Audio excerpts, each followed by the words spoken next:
بسم الله الرحمن الرحيم.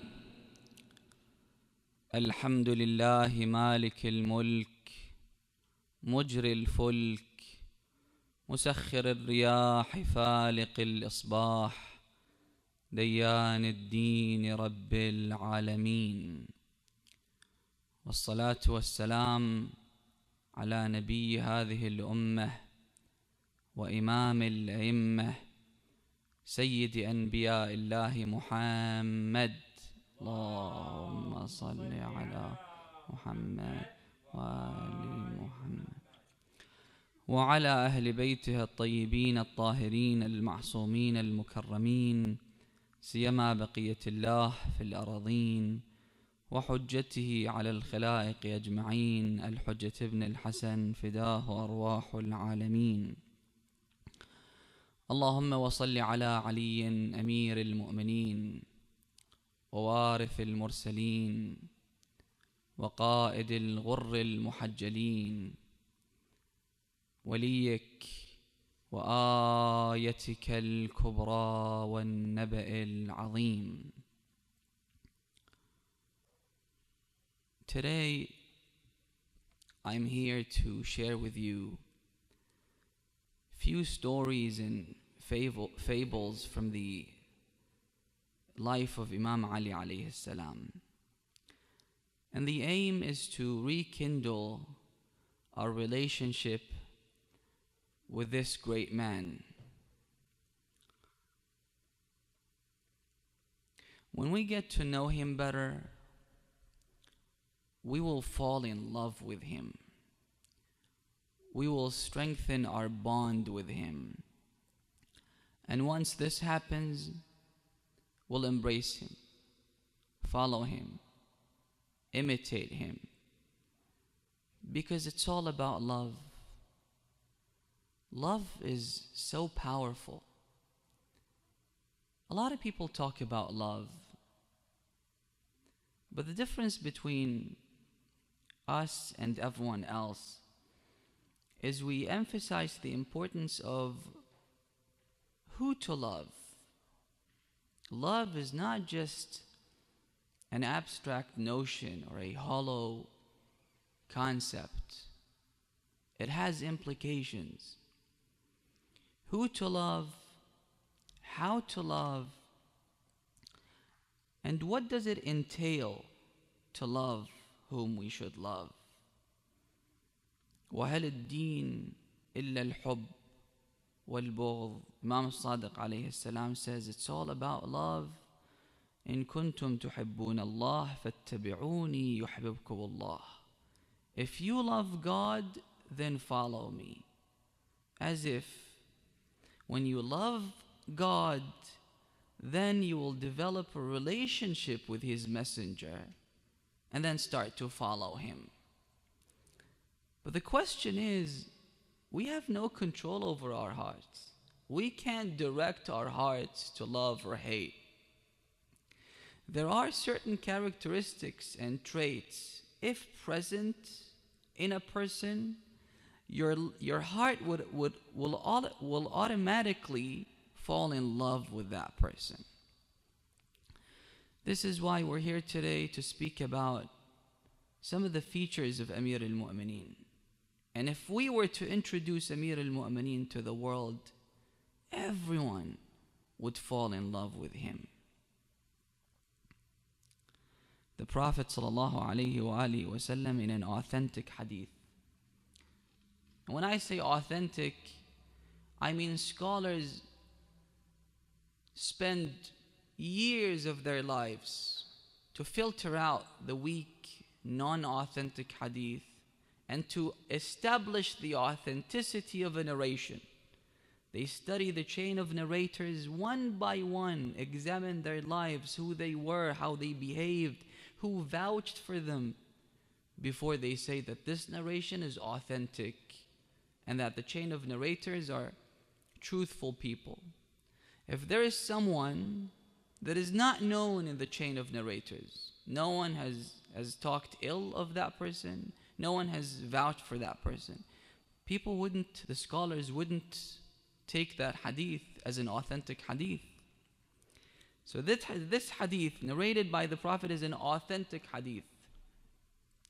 And maybe this hadith is a mutawatir hadith, meaning so many people have narrated this hadith from different denominations, different sects, that it's literally impossible for them to come together and conspire to fabricate this hadith. People from different backgrounds, all walks of life, they've narrated this hadith. The Prophet said, حُبُّ عَلِيٍّ حَسَنَةٌ لَا تَضُرُّ مَعَهَا سَيِّئَةٌ. The love of Ali is a good character that would repel all the negative characters. Because once you love Amir al-Mu'mineen, you'll embrace him. One day, Imam Ali alayhi salam leaves his home in Kufa. You probably know that Amir al-Mu'mineen was based in Medina. But after he assumed power, he relocated to the city of Kufa. Back then, the city of Kufa was just a province that belonged to the Muslim Empire. And it had a governor that was appointed by the Caliph. So Amir al-Mu'mineen moves to the city of Kufa, but instead of moving to the palace of the governor, the city had a governor. This governor had a palace. He dwelled inside the palace. And the people that have been to the holy city of Najaf and the holy city of Kufa and visited the Grand Mosque in Kufa, you've probably seen that big spacious land adjacent to the mosque, to the Grand Mosque of Kufa. This was where the palace was. Now it's turned into a swamp. Amir al-Mu'mineen refused to dwell in the palace, and instead he built himself a house from clay with his own hands, a very modest house. So the Imam leaves his house and he's walking in the street without any bodyguards. Why? Even though many people hated Amir al-Mu'mineen, he was a polarizing figure.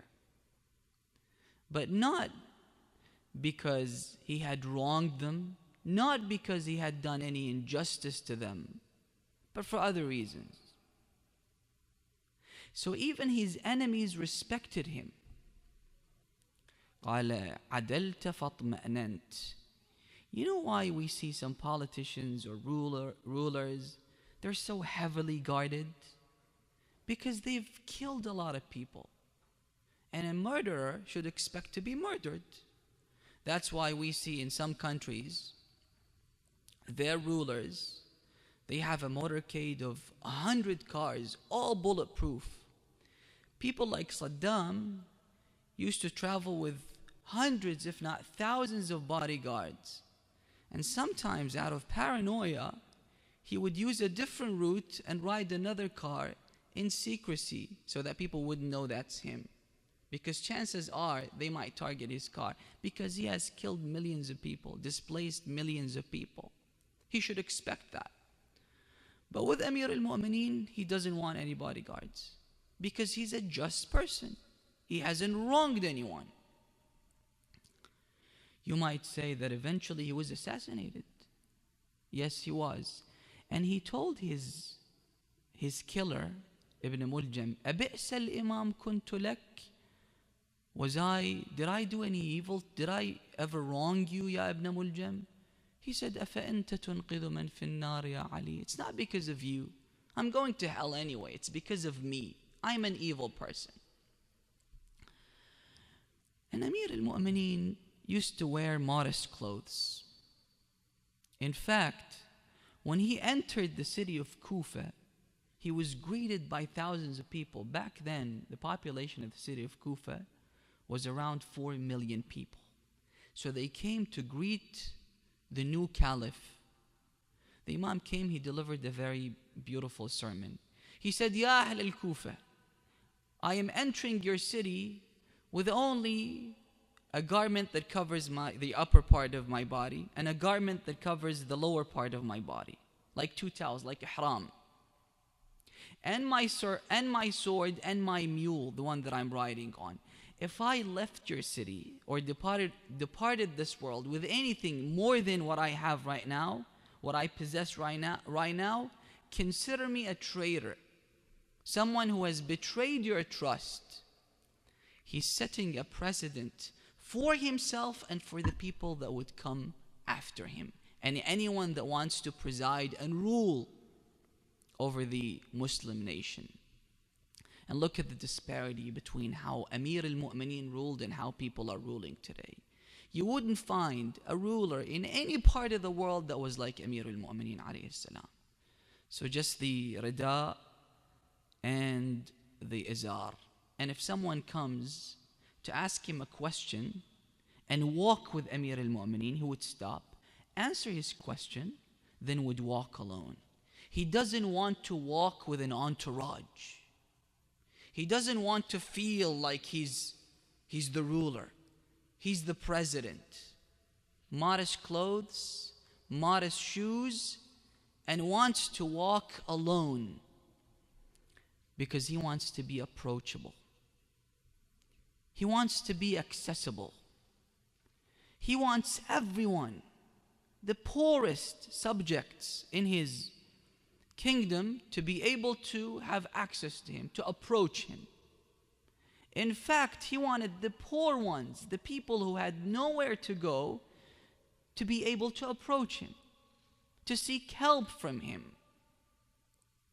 They say that the commander of the faithful, every single day, he would lead the congregational prayer, public venue. Everyone was allowed to come to the mosque. And after the Salatul Fajr, he would spend some time doing ta'qibat until sunrise. After sunrise, all the people could come and ask him questions, asking for help.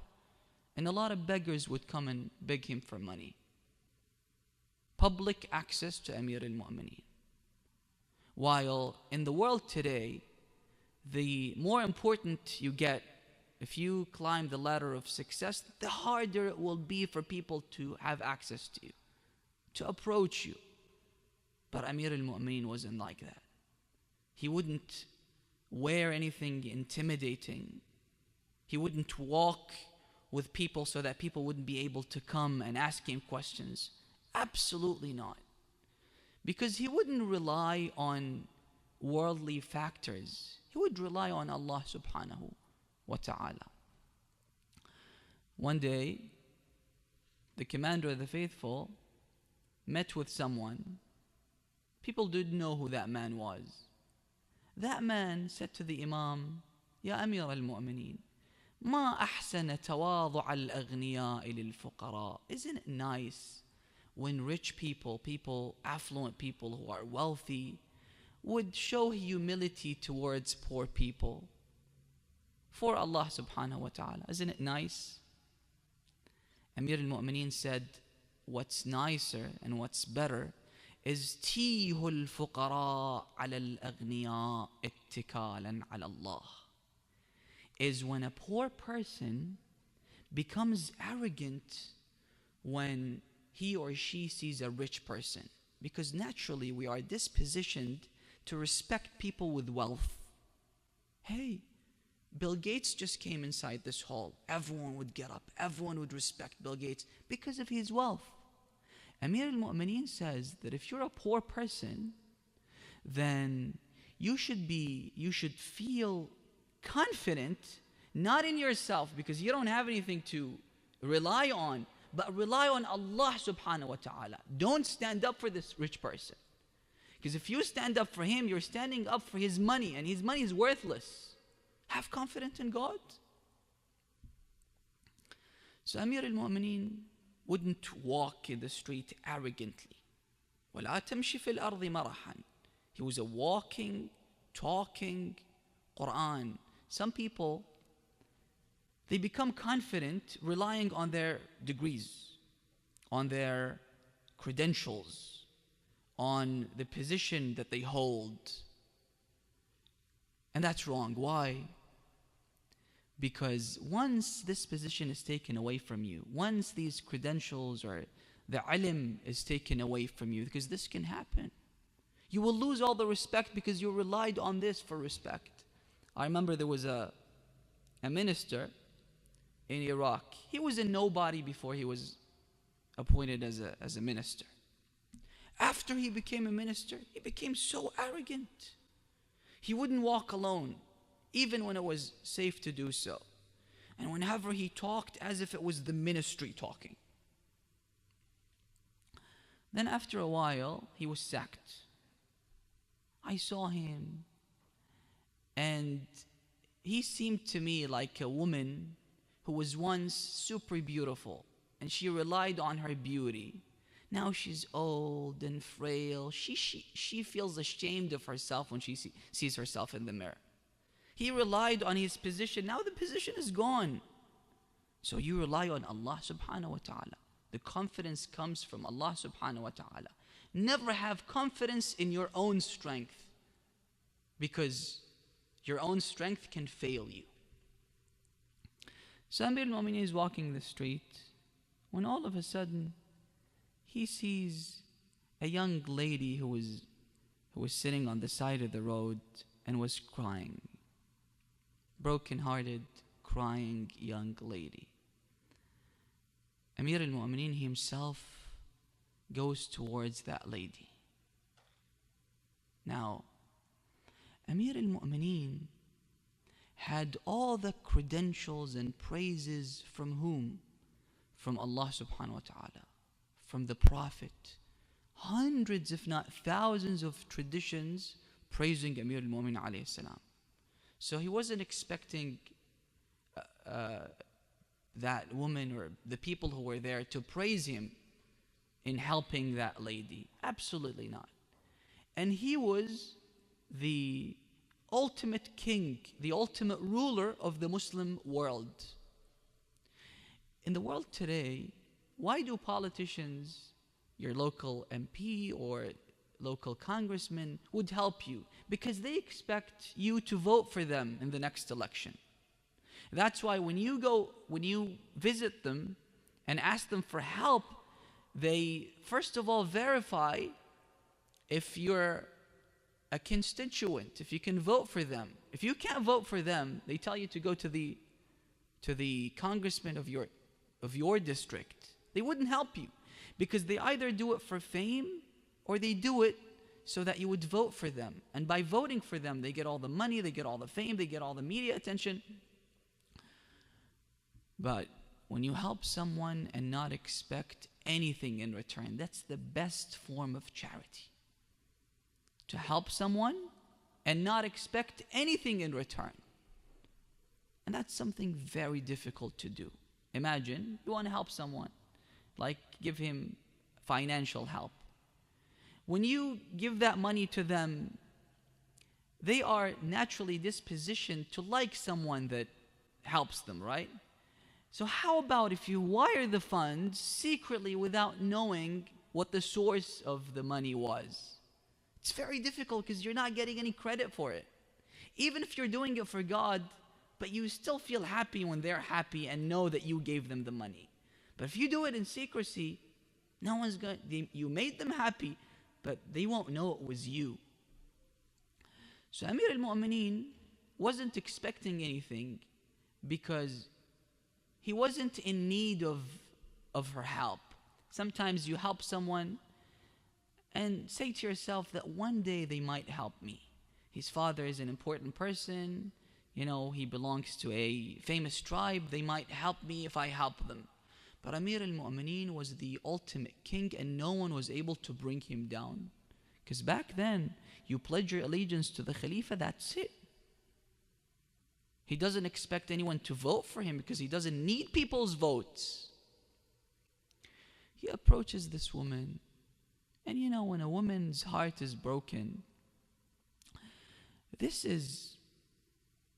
turns the world, the entire world becomes gloomy in her eyes. And that's something Amir al-Mu'mineen understands. Maybe most men don't understand what women go through when their hearts are broken. But Amir al-Mu'mineen understands. A young lady is crying. Why is she crying? What made her cry? So he has to go approach her and ask her for the reason why, what makes her cry. Now George Jardaq, the famous Christian writer, he's not a Muslim. He's written so many books about Amir al-Mu'mineen. And in one of his books, he says, Ya Amir al-Mu'mineen, I'm not a Shia, but I love you. And there's nothing that I could do about my love, the love that I have towards you. He says Amir al-Mu'mineen was like an ocean that nothing and no one can shake. Brave. He was a hero. An ocean so big, so huge, so humongous, that even if a mountain was to fall in it, it wouldn't affect it, wouldn't have any impact on it. If a planet was to fall in it, it wouldn't have any impact on it. But you know what sends shivers down Amir al-Mu'mineen's spine? You know what shakes Amir al-Mu'mineen and sends waves the size of a mountain within him? When he sees a young woman crying, when he sees an orphan crying. ما تأوحت في شيء كما تأوحت للأيتام في صغري. You know what bothers me? You know what irritates me? When I see an orphan crying. That's what bothers me. And you know what's paradoxical about this? The fact that Amir al-Mu'mineen had all these conflicting characteristics. جمعت في صفاتك الأضداد ولهذا عزت لك الأنداد. You're unmatched because you had all these contradicting characteristics within you. All these paradoxical traits. زاهد حاكم. You were both selfless and at the same time you're a king. You're ascetic. And you know what ascetic is? Ascetic is a person that abstains from complete and all forms of indulgence. But at the same time, you're a king. And you know what it means to be a king? If you're a king, that means you indulge in all forms of pleasures in life. حاكم زاهد حليم شجاع. You're brave, you're courageous, and at the same time you have forbearance. When you're brave, that means you vent your rage, but you have forbearance, you suppress your anger. ناسك فاتك. You're a monk. A monk is a person that spends the night worshiping God, crying, wailing, begging Allah subhanahu wa ta'ala to help him. But you're also a warrior. During the day, you're a warrior. You would tear your enemy apart. And you're also a monk. فقير جواد. You're a poor person, but at the same time, you're extremely generous. فقير جواد شيم ما جمعن في رجل قط ولا حاز مثلهن العباد. You can't have all these traits in one person. So Amir al-Mu'mineen, that brave person who is a hawk when he is fighting, he's a raging lion when he's in the battlefield. When he sees a woman crying, he can't stand, he can't tolerate seeing this spectacle in the street. He comes up to her and he says to her, ما الذي يبكيك? What makes you cry? She said that I'm a maid, I'm a servant, and my masters told me to go and buy dates from the marketplace. I went to the marketplace, I bought dates, I came back home. They said that the quality of the dates isn't that good. Go and return it. I went back to return it to the marketplace. The guy who sold it to me said, you can't return it. You bought it from me. That's it. I came back home, told my masters, they kicked me out of the house. What should I do now? Amir al-Mu'mineen himself would say, get up, let's go to the marketplace together. Amir al-Mu'mineen could have sent one of his soldiers. He could have sent one of his children. He could have sent one of his companions. But he wants to bring reform on a cultural, social level. He himself has to go. You know why? He himself has to go for a reason. You know what that reason is? First of all, he feels responsible for each and every one, each and every citizen in his kingdom. He's responsible for their welfare. And secondly, the hadith says, من سعى في حاجة أخيه المؤمن كان الله وراء حوائجه قضيت أم لم تقضى. If someone is in need of your help, to intervene, to interfere, to talk to someone, and you help that person, even if his wish is not granted, even if his haja is not answered. For example, he tells you, can you talk to your friend? I want to propose to marry his daughter. And because he's your friend, you say, okay. You go and talk to him, but that friend of yours rejects that guy. It doesn't matter if this guy rejects him or not. Allah subhanahu wa ta'ala himself would come to your rescue when you need help. لا تمل حوائج الناس إليكم من نعم الله عليكم فلا تمنوا النعم. If someone comes up to you and he needs your help, this is God blessing upon you. Don't reject God's blessing. And also, sometimes we say to ourselves, someone tells me, can you talk to this guy? I say to him, look, I have this respect. I don't want to use it. Because I fear if I use this respect, it will vanish. People won't respect me anymore.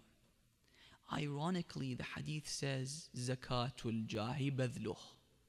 If you have respect, people respect you. The more you use it for other people,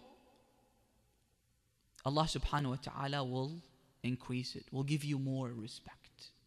Will give you more respect. This is how it functions. This is how Allah subhanahu wa ta'ala operates.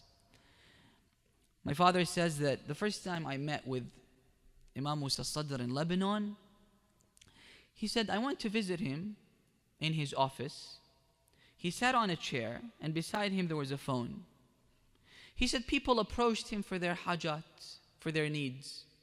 One man would come and he is in need of permanent residency in Lebanon. He wouldn't hesitate, takes the phone, calls the general, my friend will come and he needs permanent residency. Another person needs help with respect to education. He calls his contact in the education ministry.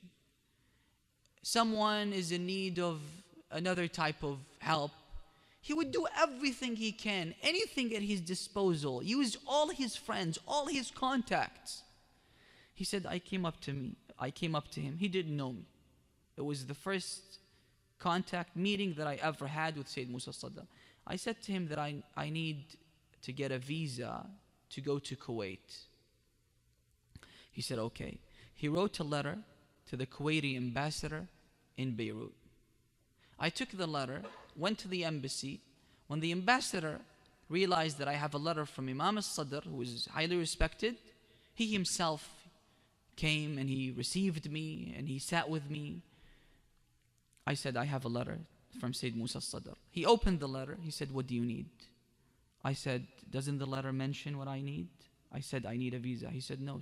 Sayyid Musa Sadr wrote that, see what this man needs, help him in everything that he needs. And subhanAllah, his respect, the level of respect that he has in Lebanon during his lifetime and even after is enormous. Why? Zakatul Jahi badluh. Never say, no, I have respect in this society, I don't want to use that respect. No, never say that. So Amir al-Mu'mineen himself would go with that lady. Kan Allah wara'a hawaijihi. The hadith says that on the day of judgment, people will be under, the sun will be very scorching, the heat will be unbearable. And the people that go and seek refuge in the shade of Allah, in the shade of the throne of Allah, will be saved. And there is an area that no one can go unless you have helped your brother in faith, in something, in anything. So Amir al-Mu'mineen himself goes to the marketplace. A lot of people didn't recognize Amir al-Mu'mineen because he wasn't there to be recognized and appreciated. Sometimes he would go to the marketplace to buy a shirt. So he asks the seller, "Do you know me? Did you recognize me?" He says, "Yes, ya Amir al-Mu'mineen." So he wouldn't buy the shirt from him. He goes to the second one. "Did you recognize me?" "Yes." He goes to the third one. "Did you recognize me?" "No." He would buy the shirt from him. Because he doesn't want to use his position for personal reasons, for personal gains. So he goes to that date seller. The guy didn't recognize him. He talks to him. He said, "This lady, she bought the dates for her superiors, and they didn't like the quality, and that now they kicked her out of the house. Would you return the dates?" He said, "I said no, and it's none of your business." And he punched the Imam in his chest, pushing him away. Amir al-Mu'mineen, whose courage, whose bravery is unmatched. He could have broken that guy's neck. He could have killed that guy. In addition to all of that, he has the respect of the society. He's the ruler. He's the king. But he wasn't intimidated. He wasn't enraged, meaning that his fury in the war wasn't something natural. He would do it for Allah subhanahu wa ta'ala. He wouldn't be enraged for personal reasons. He wouldn't act on upon his impulse. They say that during the battle of Khandaq, it was a very decisive battle. Amir al-Mu'mineen goes to fight someone who was able to take out 1,000 armed men single-handedly, Amr ibn Wadd al-Amiri. Amir al-Mu'mineen eventually was able to sit on this guy's chest and finish him off. When he sat on his chest and all the Muslims are observing closely, because if something goes wrong and Ali ibn Abi Talib is killed, this means ultimate defeat to all the Muslims. That's why when the Imam went to the battlefield, the Prophet famously said, "بَرَزَ الْإِيمَانُ كُلُّهُ إِلَى الشِّرْكِ كُلِّهِ." Iman in its entirety is going to fight disbelief in its entirety. If something happens to Iman, if something happens to Ali ibn Abi Talib, the Iman is finished. So Amir al-Mu'mineen sitting on his chest and all the Muslims are waiting for the Imam to kill the enemy combatant, when all of a sudden the Imam gets up and he starts to roam around in the battlefield. The Muslims couldn't believe their eyes. What is Ali doing? And then moments later, the Imam went and he finished him off. When he came back, and all the Muslims began to shout, "Allahu Akbar, Allahu Akbar." It meant ultimate victory for Muslims. The Muslims said, "Ya Ali, what did you do? Why did you start to walk around in the battlefield like this? When Amr ibn Wadd was still alive, he could have held on to the sword and attacked you." He said, "When I sat on his chest, he spat in my face." Some narrations say that he cursed Imam Ali's mother. So he said that I thought to myself, if I act now, then I would be acting upon my impulse, because I'm angered, because he talked against my mother, because he spat in my face. So I wanted to do it purely for Allah subhanahu wa ta'ala. So the Imam, when this guy punched him in the chest, didn't react, as if nothing happened. But the lady who knew who Amir al-Mu'mineen was, she yelled, she screamed, "أتفعل ذلك بأمير المؤمنين? Do you do this to the commander of the faithful? How could you?" The guy turned pale. Ya Amir, I didn't know it was you. "Forgive me, Ya Amir al-Mu'mineen." Imam said, "You're forgiven. But when someone like this, a poor woman, comes up to you and she needs your help just to return the date, just do it." Sallallahu alayka ya Amir al-Mu'mineen. السلام عليك يا أول مظلوم. السلام عليك يا من غصب حقه. أفيش